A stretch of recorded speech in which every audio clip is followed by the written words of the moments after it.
Assalamualaikum semuanya. Selamat Waalaikumsalam. bertemu di media ini. Ya, baik. Eh, saya kita akan diskusi tentang kebijakan dan problematika riset di era pandemi.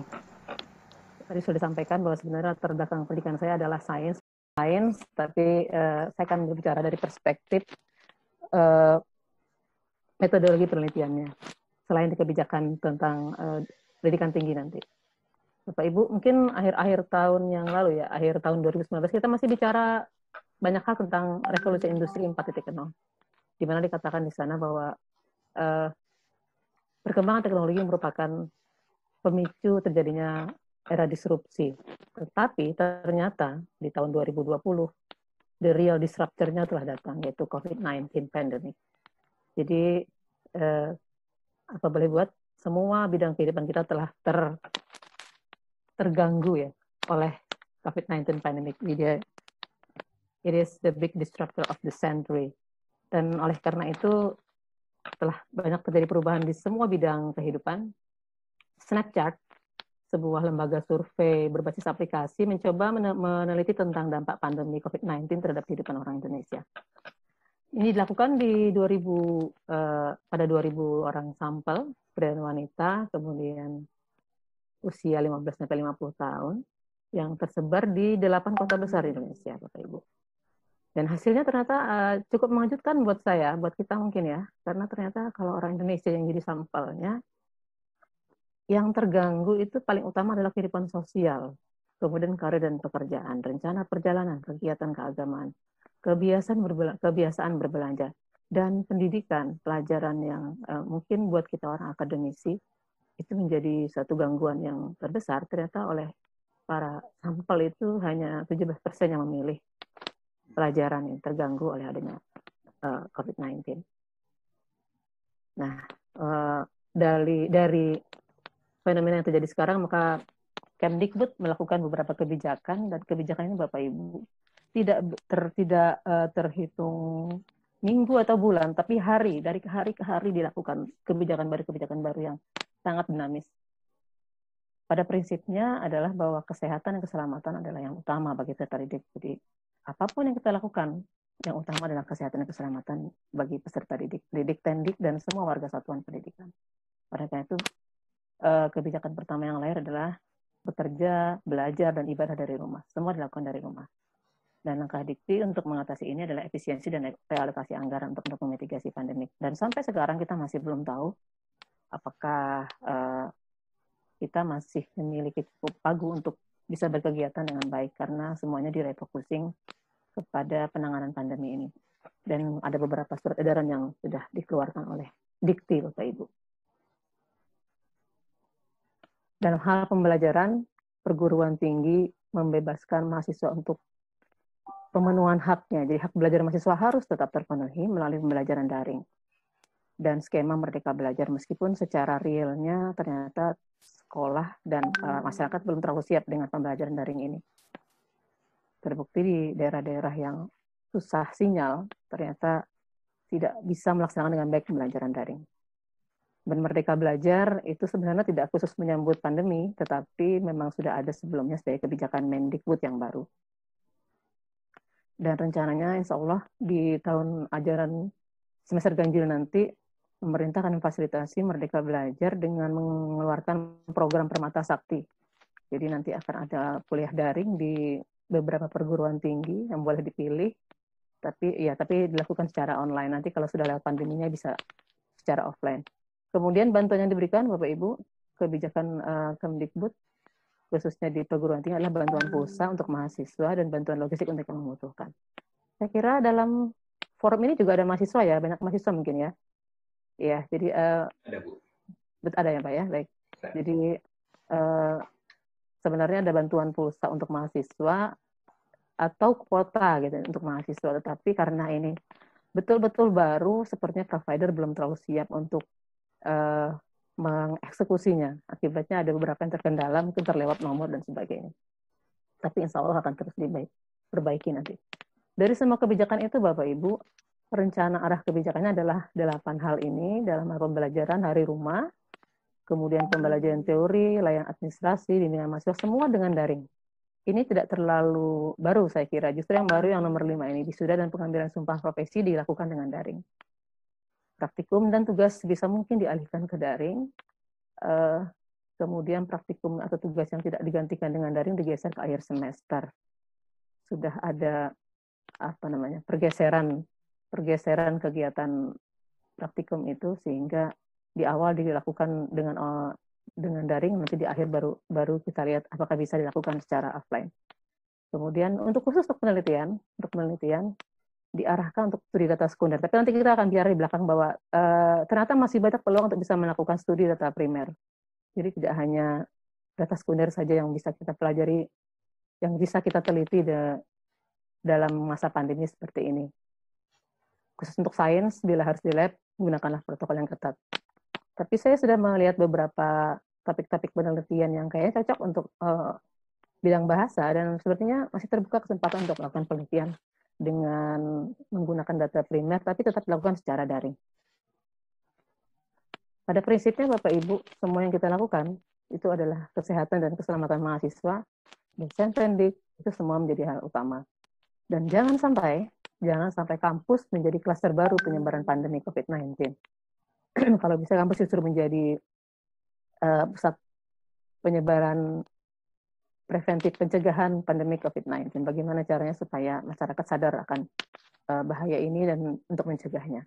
Kemudian prinsip berikutnya adalah apapun yang terjadi, tahun akademik tetap berjalan sesuai kalender akademik yang ada.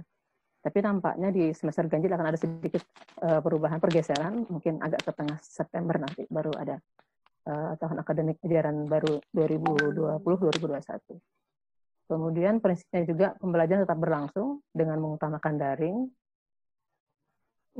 daring, tapi tidak menutup kemungkinan nanti ada blended learning di akhir semester. Kemudian pembelajaran teori secara daring sampai akhir semester atau sampai ada arahan lebih lanjut dari gugus tugas. Jadi kalau misalkan gugus tugas sudah tutup ya, sekarang ada satuan tugas ya. Kalau nanti misalkan di pertengahan semester depan sudah kondusif, maka bisa dilakukan secara luring. Nah, Bapak Ibu dan para peserta seminar yang berbahagia, khusus untuk penelitian, kita bisa tetap melakukan penelitian, jangan khawatir, tetap terbuka untuk melakukan penelitian.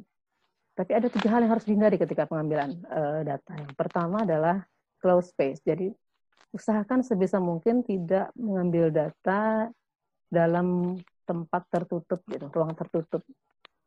Kemudian hindari juga close contact, interaksi dalam jarak dekat. Jadi kalau misalkan kita bertatap muka dengan responden sampel penelitiannya, maka masih bisa dilakukan lewat dunia maya kan, lewat Zoom misalkan, untuk menghindari interaksi dalam jarak dekat. Kemudian hindari juga crowded place, kerumunan atau keramaian. Nah, Bapak Ibu, dengan 3 hal yang harus kita hindari ini, maka timbul pertanyaan, kalau demikian, penelitian bagaimana yang bisa kita lakukan agar tidak melakukan yang ketiga hal ini dan tetap bisa menghasilkan penelitian secara produktif? Ini pertanyaan besarnya kan, penelitian bagaimana yang bisa dilaksanakan pada era pandemi COVID-19. Saya kira sebagian besar mahasiswa, sebagian besar peneliti mengalami kendala di sini. Kita akan bicara tentang problematikanya sekarang dan bagaimana kira-kira solusinya. Tapi nanti secara khusus di bahasa akan ada pakar-pakarnya yang berbicara. Saya hanya memberikan solusi dari segi metodologi penelitiannya saja. Bapak Ibu dan semua peserta webinar, ada tips dalam melakukan riset di era pandemi ini. Ada beberapa hal yang perlu kita catat, bahwa yang pertama adalah membiasakan penggunaan internet, Bapak Ibu. Mau tidak mau, suka tidak suka, siap tidak siap, ya. Memang internet adalah salah satu-satunya pilihan kita saat ini.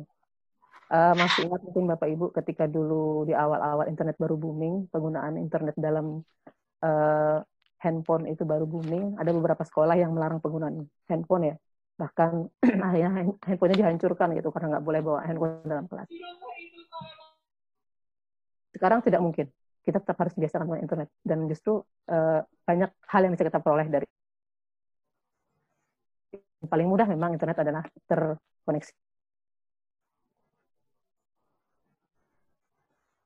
Adalah mengatur ulang jadwal penelitian. Saya kira ini kita berproblem dengan ini semua.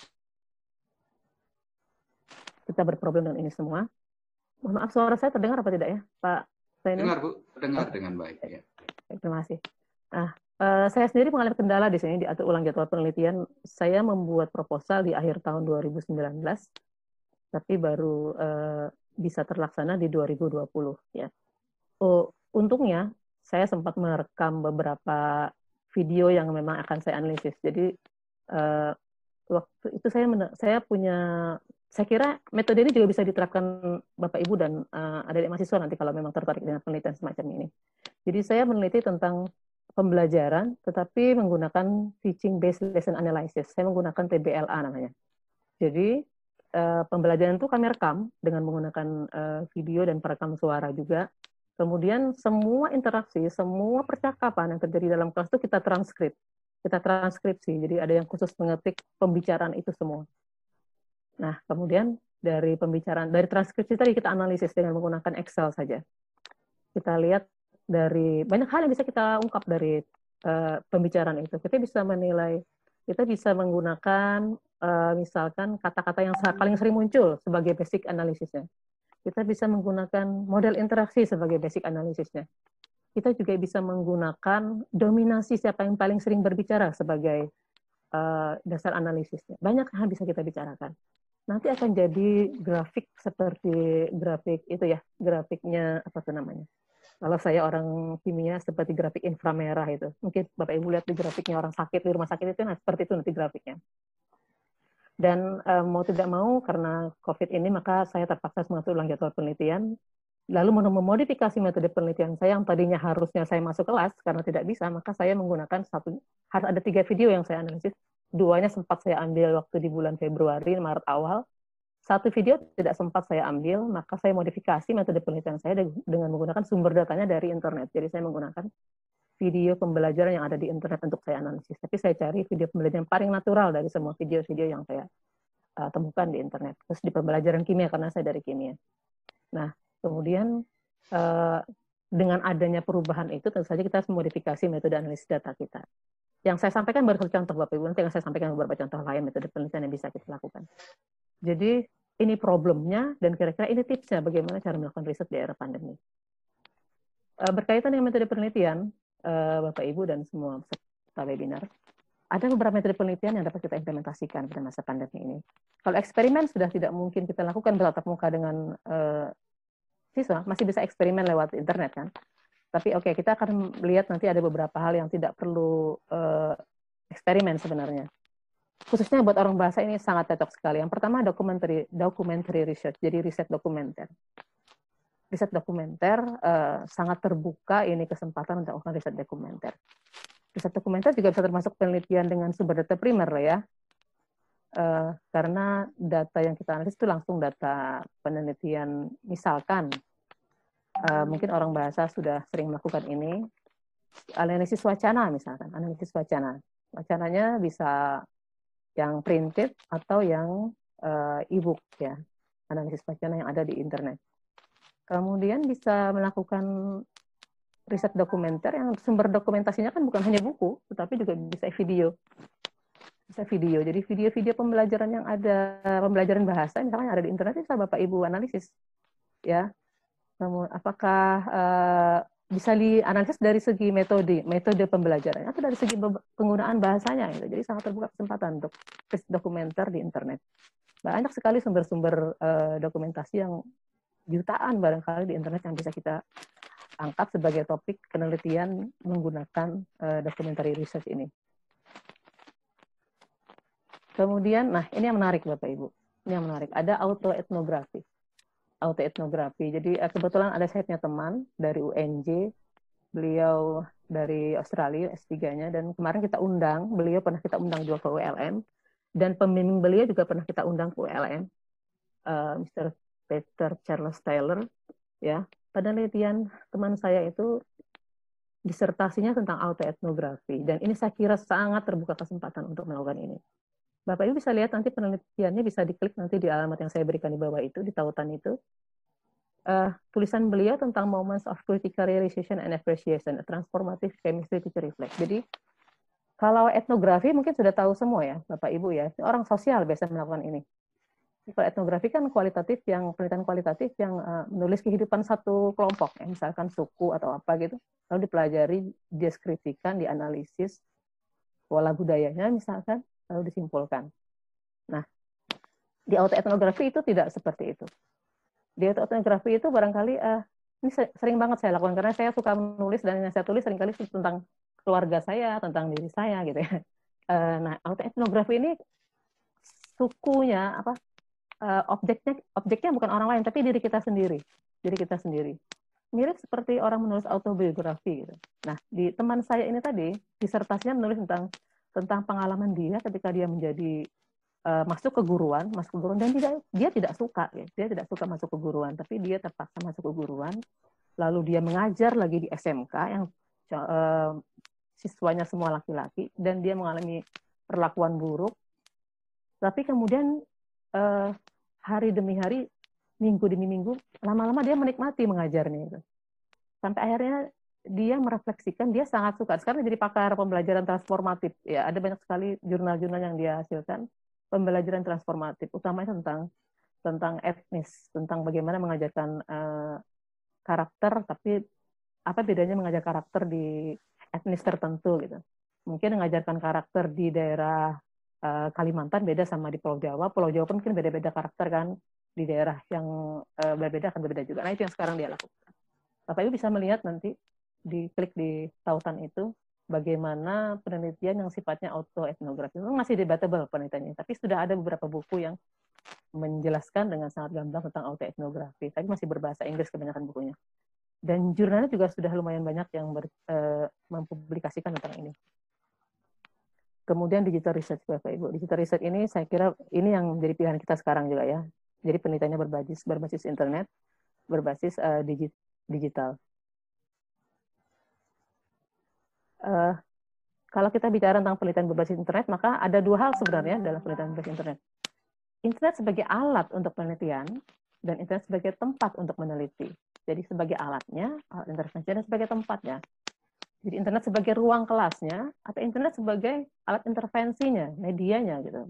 Bukan media ini ya, tapi sebagai alat yang akan kita gunakan sebagai memberikan treatment kepada sampel kita. Nah, dalam hal ini ada 4 hal sebenarnya yang bisa kita lakukan, Bapak Ibu, ketika menggunakan internet sebagai basis penelitian kita. Yang pertama, kita bisa menggunakan informasi yang sudah tersedia di internet. Contoh misalkan analisis data PISA ya, PISA Program for International Student Assessment. Ini penilaian tentang kemampuan reading. Jadi bisa untuk orang bahasa ya, kemampuan reading, kemudian matematik dan sains yang ada di internet untuk anak-anak berusia 15 tahun. Terakhir datanya tahun 2019 kemarin. Kita masih ada di peringkat 3 di bawah. Nah, ini bisa kita gunakan data seperti ini untuk penelitian. Contohnya saja, masih banyak contoh-contoh data yang lain. Menggunakan informasi yang sudah tersedia di internet tanpa interaksi langsung dengan subjek atau manusia. Tapi data yang kita gunakan tentu saja data sekunder itu.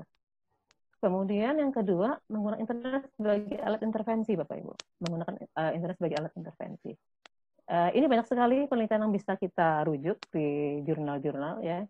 Saya ambil contoh dengan satu penelitian yang judulnya Integrating Internet-Based Application in English Language Teaching. Jadi mengintegrasikan aplikasi yang berbasis internet dalam pembelajaran bahasa Inggris. Jadi aplikasinya ini berbasis internet sehingga di situ dikatakan internet sebagai alat intervensinya. Atau ada satu penelitian yang menarik juga, tapi ini untuk masyarakat secara umum ya, sosial. Bagaimana meningkatkan kesehatan reproduksi orang berusia adolesen gitu ya, orang dewasa, di mana cara mengintegrasi, cara intervensinya adalah dengan menggunakan program berbasis internet. Ini juga salah satu contoh penggunaan internet sebagai alat intervensi. Kemudian yang banyak kita lakukan sekarang, mungkin Bapak Ibu dan adik-adik mahasiswa juga sering nih jadi subjek penelitian sekarang, yaitu menggunakan internet sebagai alat untuk merekrut subjek penelitian. Saya sudah sering sekali mengisi kuesioner berbasis Google Form itu ya.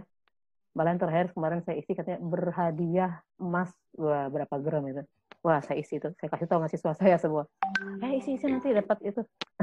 Pada ngisi itu Pak. 3 menit lagi ya Bu? Iya Pak. 3 menit lagi Bu. Baik. Kemudian penelitian tentang internet. Penelitian tentang internet, jadi kita meneliti tentang internetnya sendiri dan dampak penggunaannya. Jadi ada satu penelitian menarik juga nih tentang dampak penelitian tentang internet. Jadi ada penelitian tentang bagaimana attitude-nya orang yang tahu internet dan tidak tahu internet itu ya terhadap riset. Jadi sikap mereka terhadap riset itu bagaimana? Dibedakan antara orang yang terbiasa internet dengan terbiasa dan tidak biasa menggunakan internet. Ini mahasiswa pasca yang diteliti. Nah, Bapak Ibu,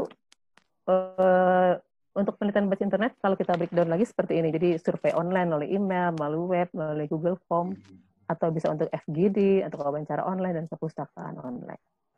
Ada beberapa keuntungan menggunakan internet, Bapak Ibu, kalau penelitian kita menggunakan. Yang pertama, datanya banyak sekali, tapi saking banyaknya nanti jadi kekurangan penelitian menggunakan internet sebenarnya. Kemudian banyak platform yang memfasilitasi. Kita bisa gunakan Google Scholar, Microsoft Academic, Academia, ResearchGate. Harus akrab-akrab dengan platform-platform seperti ini. Kemudian dapat mempercepat proses pengambilan sampel, karena kita bisa punya banyak kelompok peserta. Tapi hati-hati, masing-masing, misalkan kita memilih, berarti saya ambil dari Instagram deh. Instagram itu karakternya kan anak muda nih, kebanyakan. Nah, jadi kalau mau cari peserta yang sampel yang dari anak muda di Instagram, kalau Facebook seperti kita ini biasanya Pak Zainul, ya udah remaja agak terlambat ya Pak Zainul ya. Kemudian ada peluang baru untuk melakukan ragam penelitian observasi dengan melihat perilaku online Bapak Ibu. Nah ini terakhir, slide saya terakhir. Selain tadi ada kelebihannya, ada juga permasalahan. Permasalahannya pertama, informasinya saking banyaknya, jadi banyak yang hoax ya, yang tidak akurat. Hati-hati. Jangan ambil informasi yang berasal dari blog-blog yang tidak bertanggung jawab. Gitu. Gunakan data-data internet itu dikombinasi dengan pustaka offline. Atau gunakan berbagai jenis sumber seperti iSeek, RefSeek. Ini yang saya tulis, silahkan nanti diklik ya di Google-nya masing-masing, iSeek apa yang muncul, RefSeek apa yang muncul, Academic Index apa yang muncul. Ini semua adalah hasil penelitian atau informasi-informasi yang bisa Bapak Ibu peroleh tentang topik yang Bapak Ibu teliti. Yang kedua berkaitan dengan validitas internal. Tentu saja kita akan sangat punya permasalahan dengan karakteristik sampel. Tadi, masih ingat mungkin Bapak Ibu, di depan saya, di slide ketiga, saya menyajikan data Snapchat itu. Mungkin kita berpikir, kenapa kok di Indonesia tidak merasa bermasalah dengan pembelajaran, dengan pendidikan, padahal justru pendidikan kan utamanya. Mungkin bisa terjawab di sini Bapak Ibu, bahwa karakteristik sampel yang bisa kita jaring lewat internet hanyalah orang-orang yang bisa atau melek internet. Padahal justru permasalahan yang dialami sebagian besar orang yang tidak bisa menjangkau internet, itu besar sekali. Mereka tidak bisa mengikuti pembelajaran. Banyak sekali anak-anak yang akhirnya tidak bisa ikut belajar dengan teman-temannya karena mereka tidak bisa akses internet. Kenapa? Nah ini tidak terjangkau karena sampel-sampel kita yang lewat internet adalah sampel-sampel orang-orang yang memang melek internet. Itu problemnya.